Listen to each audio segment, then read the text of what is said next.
Subscribe कीजिए उम्मत TV channel को और क्लिक कीजिए ये बेल आइकन को लेटेस्ट इस्लामिक वीडियोस उम्मत टीवी पर देखने के लिए।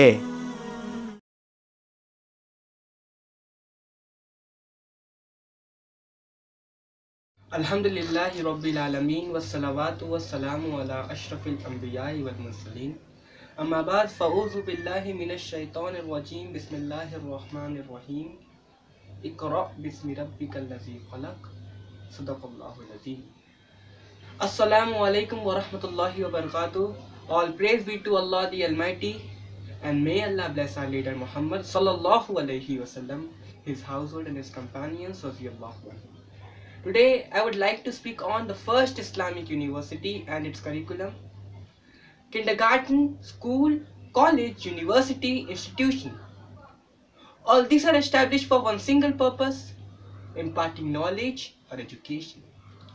Knowledge is a key to an ideal society, a society which came into being during the life of Prophet Muhammad sallallahu alaihi wasallam and his four rightly guided caliphs.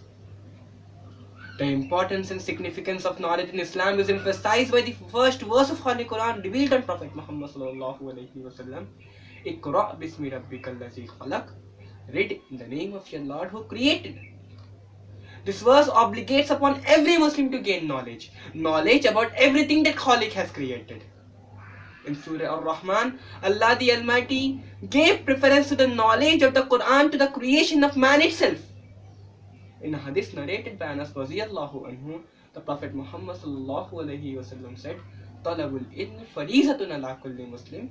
Seeking knowledge is obligatory upon every Muslim. Consequent upon these teachings, Prophet laid the foundation of a seat of learning in Makkah itself, in Dar al-Arqam, the house of Al-Arqam bin Abi Arqam, which I believe can be rightly called as the first Islamic university. It was in this central meeting place for the early Muslims, where early reverts would hear newly revealed verses from the Prophet himself. It was where the Prophet reminded them about Allah and trained them under his direct supervision.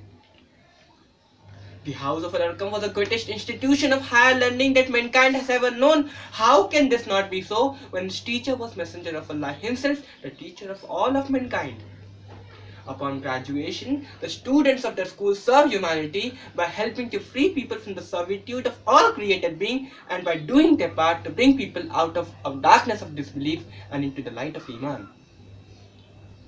The graduates of the house of Al-Arqam became great men in their own right, for even after the Prophet's death, they continued with an inexhaustible supply of energy to spread the message of truth and right to all of mankind. So great graduates of that school that no one from the 14 centuries that followed equaled a single one of the likes of Abu Bakr as-Siddiq, Umar ibn al-Khattab, Usman ibn Affan, Ali ibn Abi Talib, Saad ibn Abi Waqqas, and so on, raziyallahu anhum. Their faith in Allah became so emboldened that dast darya bhi na chhode humne, bahre zulmat mein dauda diye ghode humne. In less than one half of a century, the superior men that the Prophet educated were blessed with many great victories as they carried the message of Tawheed all over the world. In the early years of his prophethood, the Messenger of Allah wisely chose and trained the key people that would be needed to lead the Muslim nation through its glorious first century of being. It is with that end in mind, the spread of Islam all over the world, that we can truly appreciate the early days of education and training in the house of Al-Arqam. So moving on to the next element of my today's talk, what was the subject of study curriculum in the house of Al-Arqam? The subject of study that the Prophet undertook to teach in the house of Al-Arqam was the noble Quran. The Prophet strove hard to make the Quran the only source of knowledge for his companions, the source that provided the main principles of thought needed by the Muslim society, the Muslim family, and an individual Muslim. The verses were freshly being revealed to the Prophet, and his companions would hear him directly reciting them. As such, the verses were being poured into their heart, thus penetrating the inner recesses of their souls. Their hearts and soul found a strong attachment to the Quran, so that each one of them turned into a new human being in terms of his values, emotion, goals, manners, and overall outlook on life. The student of this university represented a practical application of the teachings of Islam. True, the subject of the study in the house of Arqam was the Quran, but of course it was also the guidance and teachings of Prophet Muhammad sallallahu alaihi wasallam. In the house of Arqam, Prophet not only advised his follower, but also taught, trained and prepared them to be leaders and preachers. Some of the qualities which Prophet strove hard to inculcate among his companions are frequent supplications to Allah, patience, steadfastness upon firmness, and firmness upon truth and sincerity. Contrary to the popular belief, a Sufa at the Prophet's mosque was not the first Islamic university, but first residential Islamic university established after Prophet's migration to Medina, Hijrah.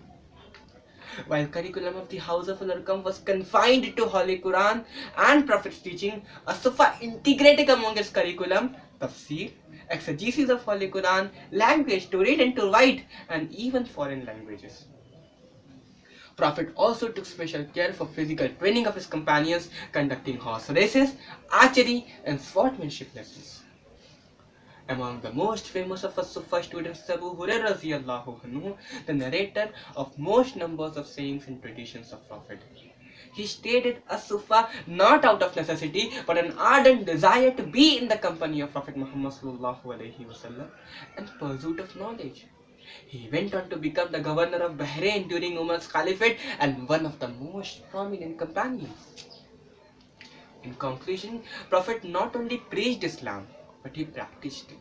He presented before humanity an ideal and excellent educational system such that it is considered one of the key reasons for the educational and scientific advancement during the centuries to follow.